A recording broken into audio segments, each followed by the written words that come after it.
Some would say that the world is getting smaller, with the growing cooperations among nations. Well, walang duda na nangyayari ito ngayon pagdating sa pangangalaga ng ating kalikasan. At ito'y pinakita sa pagbisita ng isang European Union Ambassador sa headquarters ng ASEAN Centre for Biodiversity last November. The EU ambassador to ASEAN visited the center. They are one of our strongest partners in some of the activities that we are doing for the ASEAN member states.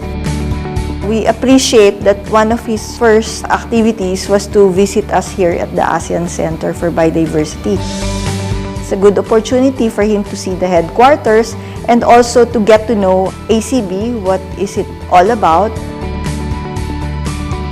and to see what we have been doing and to hear straight from our staff who are working on the project, the B Camp, which is our project with the EU. We presented some of the updates on the B Camp.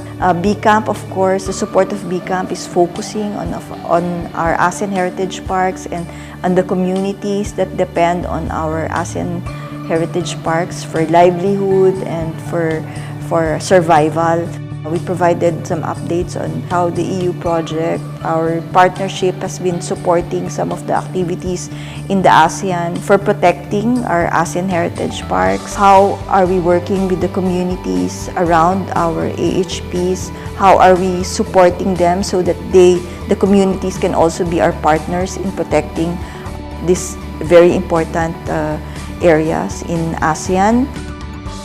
Some of the activities, for example, that we are considering is support to the sustainable tourism to promote our protected areas, or specifically the AHPs, not only in ASEAN but also in the world. What are the best practices that we are doing? The purpose of my visit today was to express our support, the support of the European Union, the continued support to the agenda of ASEAN to protect and preserve biodiversity.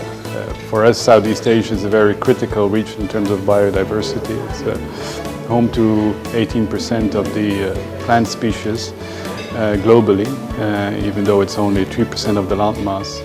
So it's an absolutely critical area in terms of biodiversity.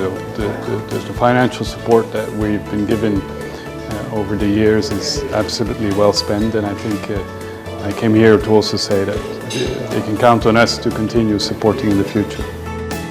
Magandang may kapartner sa lahat ng bagay, especially in caring for our environment to help save our future. The EU and the ASEAN Centre have been cooperating over the last few years. It's been an excellent partnership, which is one that we hope to continue in the years to come. We appreciate the partnership that we have with the EU and, of course, all of the ASEAN member states who are working to protect the remaining biodiversity in the region through our AHP program. The ACB and the AMS will not be able to do this by ourselves without the support of partners such as the EU. And we appreciate that the EU sees the ASEAN as a very strong partner, not just in protecting biodiversity for biodiversity itself, but in protecting biodiversity for sustainable development, not only in the ASEAN, but also worldwide.